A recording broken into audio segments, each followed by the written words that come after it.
So we on John 1:14, the incarceration of Christ. Just like prison, jail time. Okay? So it says, and the word became fleshed and dwelt amongst us, and we beheld his glory, the glory as of the Father's, full of grace and truth. So, before Christ, it was just like we were in prison, we were incarcerated. So, you ever see when they had captured Christ and it was like the night we got on his knees and prayed and told God if it's his cup, if it's his will. But he asked his daddy to take the cup from him. But he told his daddy, if it's his will, then it shall be done. He was being obedient. But that prayer that he was praying that night was freeing. It was freeing the people already. It was taking people out of incarceration. Can we look up the word incarceration before we get started with this chapter? Let's see.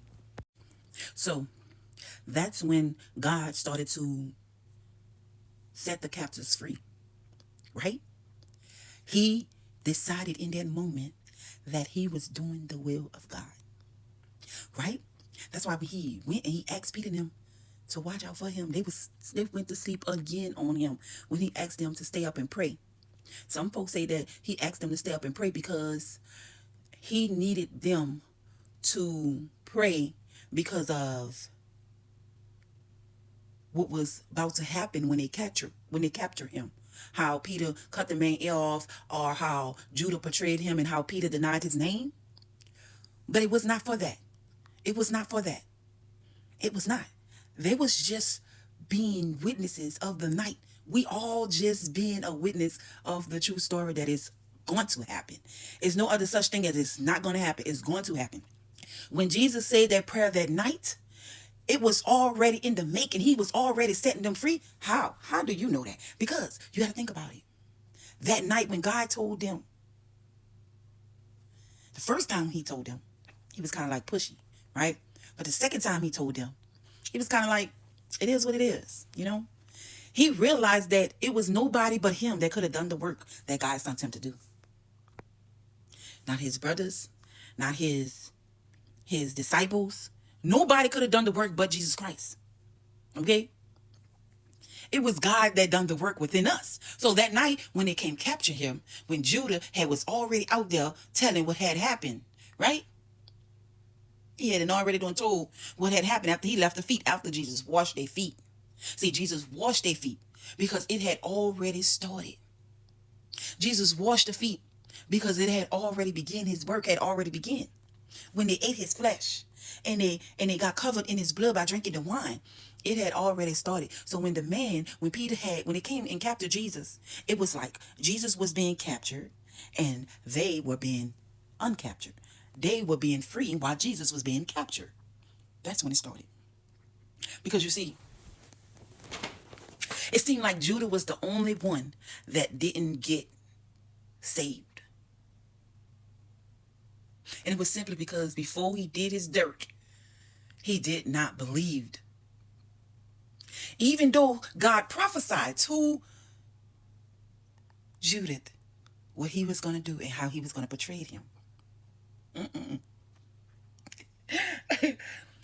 Judah still took amongst himself and still did what he was going to do. But see, he didn't know that he was going to portray him in such a way where he was going to get 30-some pieces of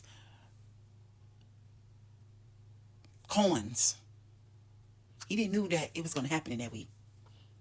But once he received the money, that's when it started. Yep. He had already exchanged it. He had already exchanged. See, he didn't already exchange what Christ had did for him that day, that night. when Christ washed his feet, he didn't exchange that. His mind was already set to go run, to go do dirt, to go run to sin. Okay? So when God got captured, remember, the man, the ones that was in office who sent the men out, Pharaoh, or I guess you call him Pharaoh, because Pharaoh don't basically mean Pharaoh, but he basically, Pharaoh meaning nowadays is just like a dirty king that is against God, someone who hates God, who is against God. Okay, so that's what that means.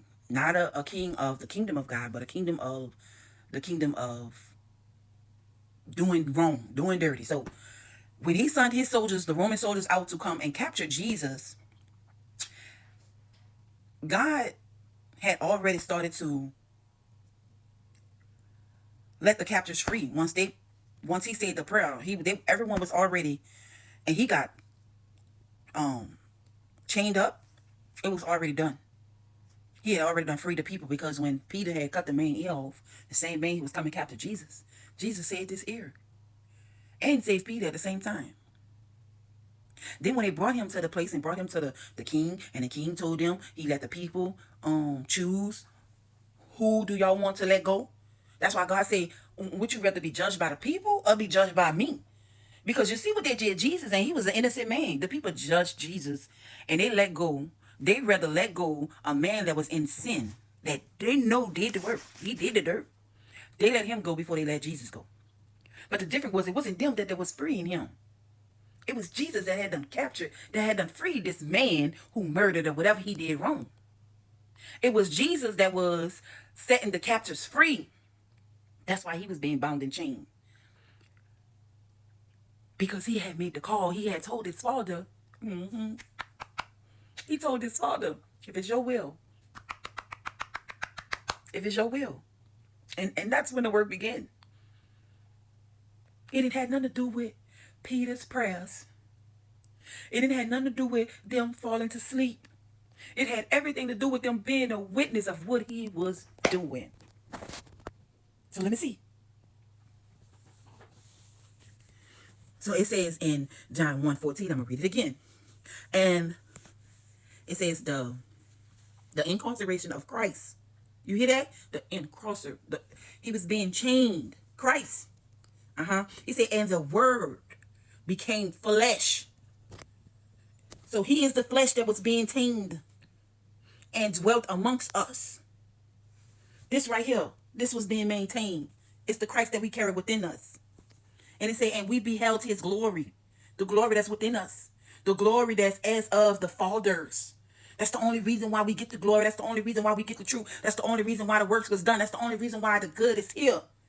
Because it is him that is full of grace and that is full of truth. It's not us. It is him. This is why. Because it was him that was full of grace and it was full of truth. Wow. I'm not finished this. I'm still breaking down John 1:14.